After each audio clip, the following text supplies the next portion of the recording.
एक समय की बात है, गहरे नीले समुद्र के मध्य में एक जीवंत और जादुई दुनिया मौजूद थी जहां सभी आकृतियों और आकारों के जीव पूर्ण सामंजस्य के साथ रहते थे।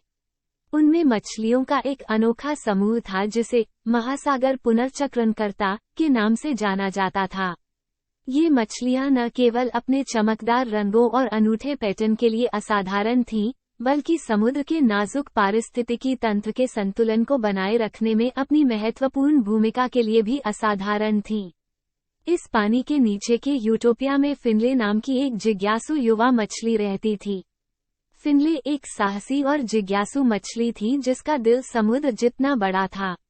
एक दिन प्रवाल भित्तियों की खोज करते समय फिनाले को स्टेला नाम की एक बुद्धिमान बूढ़ी तारा मछली के नेतृत्व में महासागर पुनर्चक्रणकर्ताओं की एक सभा मिली। स्टेला अपनी चमकदार सुनहरी छटा और 5 सुंदर भुजाओं के साथ महासागर पुनर्चक्रणकर्ताओं की कुलमाता थी। उन्होंने फिनले को सागर की भव्य सिम्फनी में उनके समूह द्वारा निभाई गई महत्वपूर्ण भूमिका के बारे में बताया। महासागर पुनर्चक्रणकर्ता मलबे को इकट्ठा करके और पुनर्चक्रित करके पानी को साफ रखने के लिए जिम्मेदार थे जो कभी कभी उनके घर में आ जाता था। फिनाले स्टेला की कहानियों से प्रभावित हुए और उन्होंने बदलाव लाने के लिए उत्सुक होकर ओशन रिसाइक्लर्स में शामिल होने का फैसला किया। छोटी मछली ने सीखा कि समूह के प्रत्येक सदस्य में एक विशिष्ट प्रतिभा है जो समुद्र के समग्र कल्याण में योगदान देती है।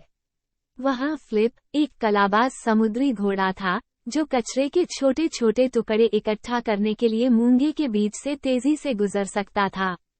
बबल्स, ऊर्जावान पफरफिश, में खुद को फुलाने और धीरे से मलबे के बड़े टुकड़ों को सतह पर ले जाने की उल्लेखनीय क्षमता थी।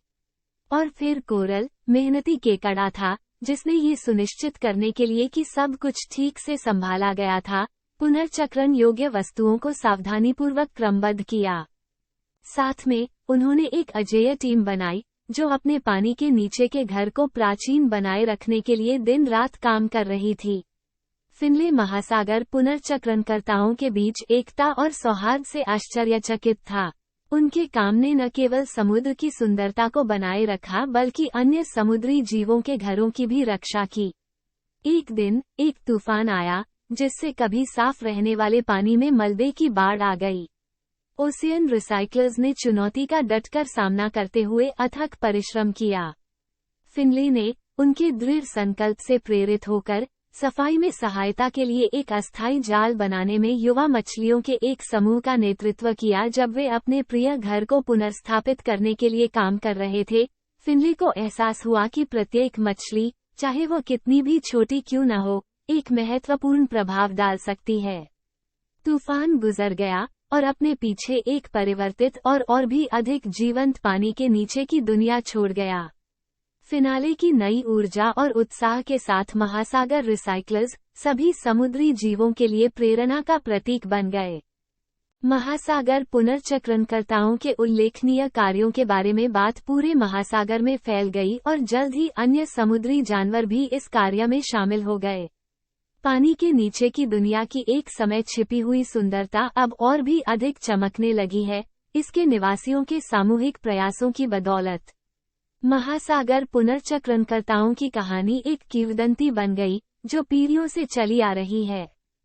फिनले, जो अब मछलियों के बीच एक सम्मानित नेता हैं, युवा पीढ़ियों को अपने घर की देखभाल करने के लिए प्रेरित करते रहे।